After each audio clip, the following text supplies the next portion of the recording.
The airport was soon finished. It had shiny windows, gleaming doors, and a big tall control tower. And the runway was long and smooth. The engines were very proud and very excited. The first airplane was on its way. But there was still one more job to do. Thomas was shunting some freight cars into the yard. He was taking great care, but the track was very bumpy. Suddenly, they started to come off the track. Some of them headed straight for the water tower. The water tower creaked and wobbled. Then it started to tip. The water tower crashed down across the runway. Luckily, no one was hurt, cried Percy. The airport manager inspected the runway. He said, "Oiled diesel." The diesels were very cross. They had put up with stinky steam engines all day. Now Thomas had ruined everything. The steamies were cross too. The airplane was getting closer. The workmen started to mend the runway. The foreman cried, "Moan, Thomas." The airport manager called for Harvey to clear the tracks. But Harvey was on the other side of the island. He would never get to the airport on time. Thomas thought it was all his fault, moaned Percy. Thomas suddenly had an idea, and he puffed quickly away. Thomas was sure that Diesel 10 could clear the track. Puffed Thomas.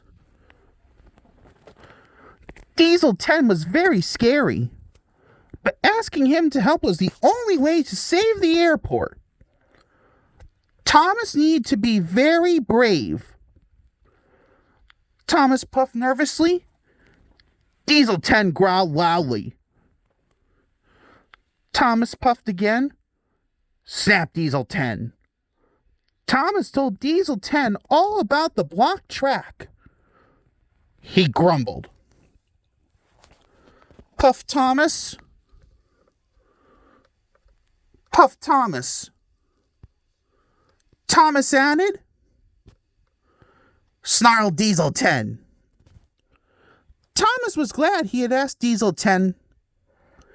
Diesel 10 was grumpy, but like all the engines, he still wanted to be useful. The workmen had mended the runway. The foreman cried. Thomas and Diesel 10 were puffing as fast as they could. Grumbled Harry. Muttered Bert. But then Thomas arrived. Gasped Mavis. Harry and Bert couldn't believe what they were seeing. Puffed Percy. Before long, Diesel 10 was clearing wreckage into the waiting freight cars. And Thomas shunted them away. Said Bert. Said Harry. Diesel 10 was working very hard. Said Percy. So all the engines joined in.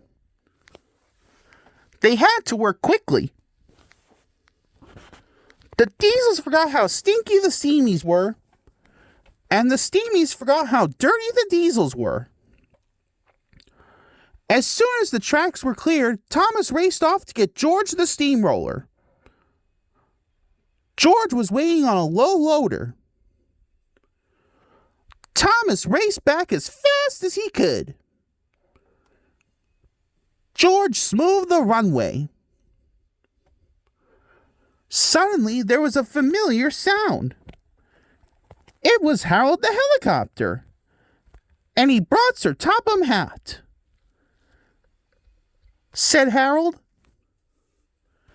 Said Sir Topham Hatt. All the engines were very excited. Said Thomas. said Diesel. They all knew that steamies and diesels are different, but they both like to pull freight cars and coaches, and they both love to be really useful.